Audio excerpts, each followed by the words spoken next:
সারা দেশের মতো নির্বাচনী প্রচারণায় সরগরম হয়ে উঠেছে ঢাকা ১৯ আসন। সেখানকার ভোটের খবর জানাতে এবারে যুক্ত হচ্ছেন সহকর্মী এম এ হালিম। হালিম, প্রচারণার প্রথম দিন তো পার হলো, এখন পর্যন্ত পরিবেশ কেমন দেখছেন আর প্রতিদ্বন্দ্বী প্রার্থীরা কি বলছেন?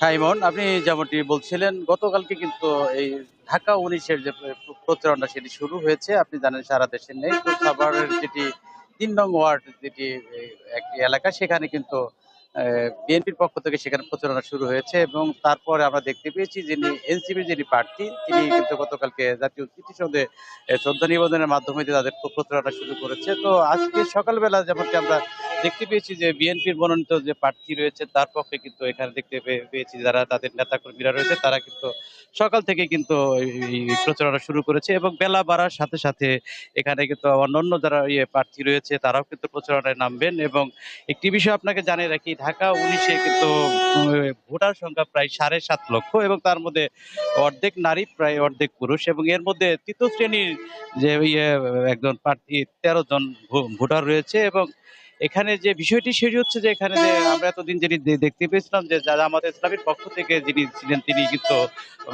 প্রচারণা উঠন বৈঠক থেকে শুরু করে সবই তিনি করছিলেন, কিন্তু জামাত ইসলামীর সাথে যে এনসিপির যে একটি ঐক্য হয়েছে সেই ঐক্যের কারণে কিন্তু তিনি এই আসন থেকে প্রত্যাহার করেছেন। সেই মূলত এখানে এনসিপির যিনি প্রার্থী রয়েছেন তিনি কিন্তু এই বিএনপি মনোনীত প্রার্থীর সাথে কিন্তু মূলত প্রতিদ্বন্দ্বিতা হবে। সব মিলিয়ে এই আসনে আমরা যেমনটি এ পর্যন্ত দেখতে পেয়েছি প্রার্থিতা প্রত্যাহারের পরে কিন্তু এখানে ৮ জন এখানে প্রতিদ্বন্দ্বিতা করবে। তো শিল্প অধ্যুষিত এলাকা, এই এলাকায় এখানে বিশাল একটি ভোট, সেখানে কিন্তু এই যে প্রতিদ্বন্দ্বিতা সেটি কিন্তু আমরা যেমনটি এই বলেছি একটু আগে এনসিপি এবং বিএনপির মধ্যে। তো এই ছিল আমার কাছে সর্বশেষ।